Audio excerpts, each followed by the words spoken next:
Olá para você que adora estudar e sabe muito bem o que quer da vida. Eu sou o professor Aires e irei te conduzir nessa nova aula de física. Dá uma olhada no nosso material. Na nossa aula de hoje, nós iremos trabalhar sobre o impulso. Na aula passada, nós trabalhamos sobre quantidade de movimento.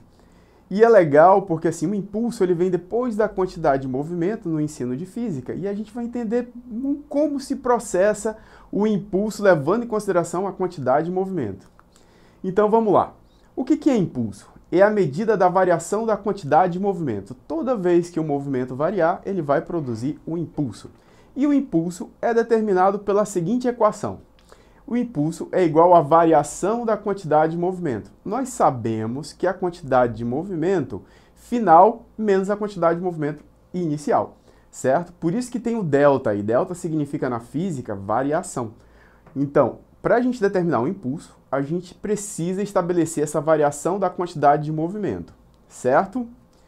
Então, para entender melhor, olha só, a unidade de impulso é a mesma da quantidade de movimento, certo? Então é newtons segundo ou quilograma metros por segundo. No Sistema Internacional de Unidades, nós utilizamos newtons segundo, certo? Então, olha aí. Como a quantidade de como o impulso é igual à variação da quantidade de movimento, então nós vamos ter Q final menos Q inicial. Lembrando que para se determinar, como nós fizemos na aula passada, para se determinar a variação da quantidade de movimento ou a quantidade de movimento, a gente pega a massa e multiplica pela velocidade. Então, na equação ficaria massa vezes a velocidade final menos a massa vezes a velocidade inicial. Certo? Vamos aplicar isso no exercício para a gente entender melhor nesse exemplo como é que funciona. Então vamos lá. Calcule o módulo do impulso exercido pelo motor de um veículo de 800 kg que acelera de uma velocidade igual a 20 metros por segundo até 30 metros por segundo. Então observem que há a variação da velocidade final e a velocidade inicial e nós temos a massa do veículo que é 800 kg. Aqui é muito simples, a gente só vai substituir na equação os valores apresentados lá no problema. Então, nós sabemos que a equação é quantidade final menos a quantidade de movimento inicial. Então, se a quantidade de movimento final é a massa vezes a velocidade final, então é 800 vezes 30, certo? Menos 800 vezes 20, que é a velocidade inicial.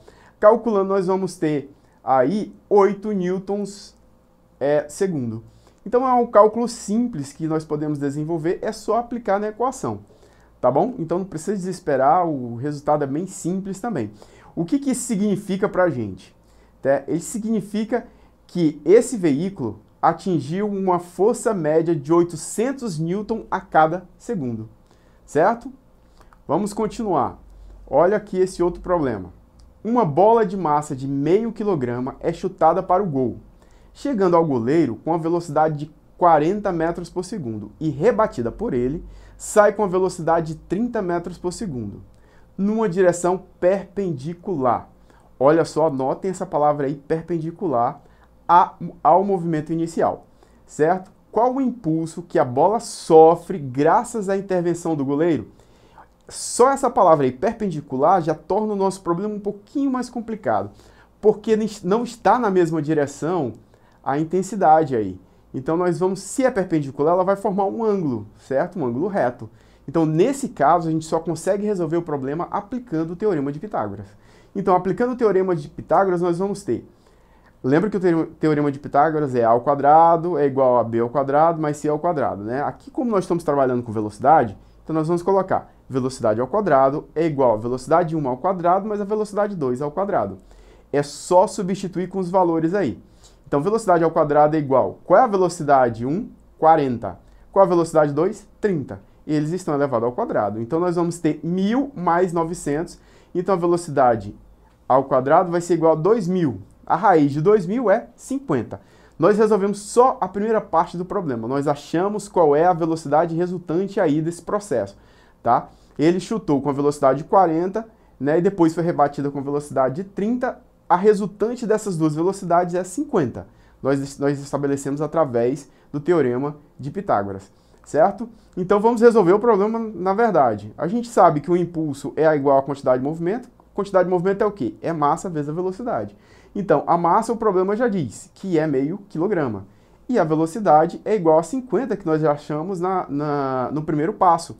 Multiplicando 0,5 vezes 50, a gente acha aí a quantidade de impulso, que nesse caso, eu coloquei aí quilograma metros por segundo, mas pode ser newton segundos também, tá? Que é a unidade padrão do sistema internacional.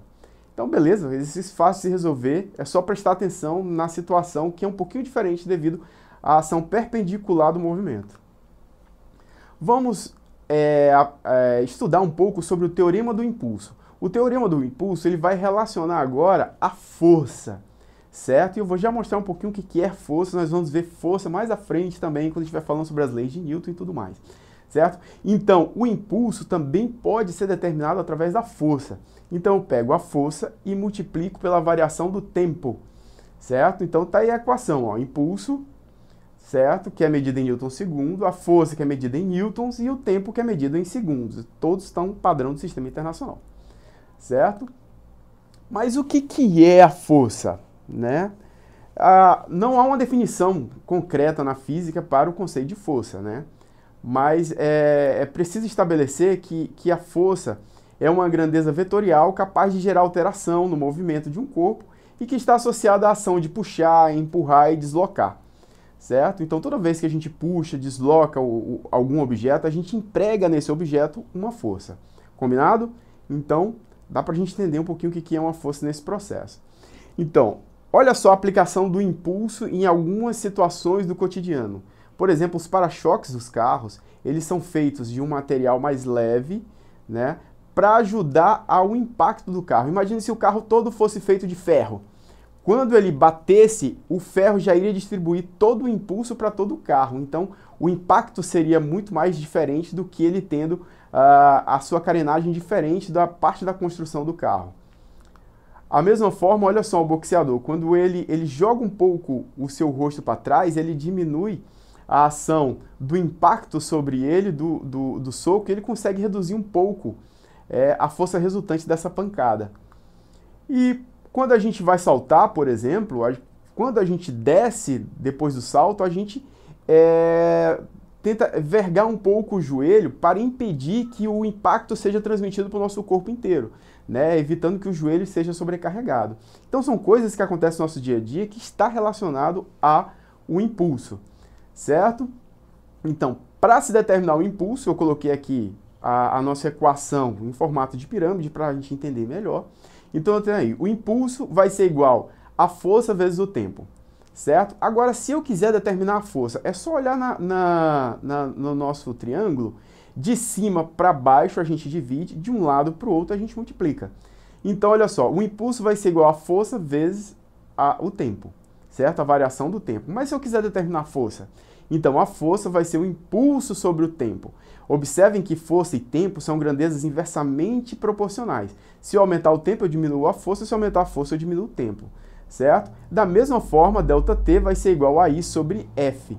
Então, a partir de uma equação, a gente pode estabelecer outras duas equações que fica mais fácil de a gente resolver os problemas com ela, certo? Então, vamos exercitar aí. Uma força de 120 newtons é aplicada em uma pequena bolinha de tênis de 0,5 kg por uma raquete durante um intervalo de tempo de 0,01 segundo. 0,01 segundo. Sabendo que a bolinha move-se no sentido direita-esquerda e imediatamente antes de tocar a raquete, encontra-se com a velocidade de 15 metros por segundo. Aí o problema está pedindo, calcule. Letra A, o módulo do impulso exercido sobre a bola. E a letra B, ele quer saber qual é a velocidade final dessa bola, certo? Não precisa se desesperar, a gente vai resolver esse problema bem simples. Observem as unidades, tá, pessoal? Força, 120, eu tenho a massa da bola, que é 0,50 kg, eu tenho o tempo de 0,1 segundos. É sempre bom anotar do ladinho do problema todos os dados que o problema está dando, facilita a gente na resolução do problema, certo? Então vamos lá. Resolvendo a primeira questão, né, a letra A. Para calcular o módulo do impulso exercido sobre a bola, usaremos a seguinte equação. impulso é igual a força vezes a variação do tempo, que é aquela equação que eu já dei anteriormente, certo? Vamos determinar aqui qual é o valor do impulso. É só uma multiplicação simples. Nós sabemos que a força é 120 e o tempo é 0,1. Multiplicando 120 por 0,1, nós vamos ter 1,2 Newton segundo. Legal, a primeira questão é muito simples, é só aplicar a equação, certo? O teorema do impulso aí. Vamos resolver a letra B, que ele está perguntando qual é a velocidade final, certo? Então, para calcularmos a velocidade final da bola, usaremos a seguinte definição do impulso. Olha só, devemos ficar atento ao sentido do movimento da bola, a força exercida sobre a bola, certo? E a sua velocidade final são horizontais no sentido esquerda-direita, certo? Eles estão no mesmo sentido aí. Então a gente não precisa estabelecer mais nada, tá? Já que a velocidade inicial da bola está no sentido direita e esquerda, portanto, deve ter um sinal diferente, tá? A gente vai verificar depois a inversão desse sinal. Então nós teremos o impulso é igual à quantidade da quantidade de movimento final menos a quantidade de movimento inicial. Nós sabemos que a quantidade de movimento é m vezes v, tá? Então, olha só, o impulso nós já descobrimos na letra A, que é 1,2, certo? Então, nós vamos substituir na equação. 1,2 vai ser igual à quantidade de movimento. Aí nós vamos colocar a massa, tá? A massa não vai variar. Observem que a massa da bola é a mesma. É 0,50 vezes a velocidade final, que é o que a gente quer saber, menos 0,50 vezes 15. 15 quem é? É a velocidade inicial da bola, tá bom? O restante, pessoal, é matemática pura. É só multiplicação e divisão dos termos. Então, 0,5 VF vai ser igual a 1,2 mais 0,75. Observem que o sinal já mudou aí, né? Nós já mudamos o sinal de menos para mais.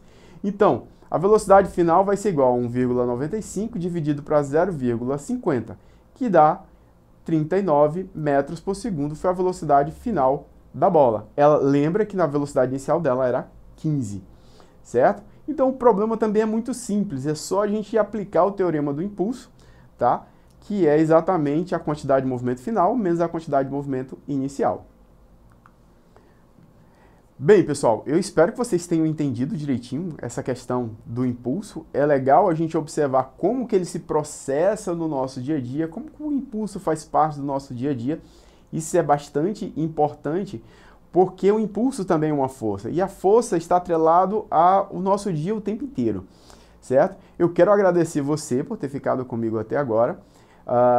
Você pode procurar no nosso material exercícios complementares, para vocês entenderem melhor e ficar exercitando melhor sobre o impulso, isso é importante, certo? Tá lá no nosso material na plataforma Eduque, tá bom? Muito obrigado e eu espero vocês até a próxima.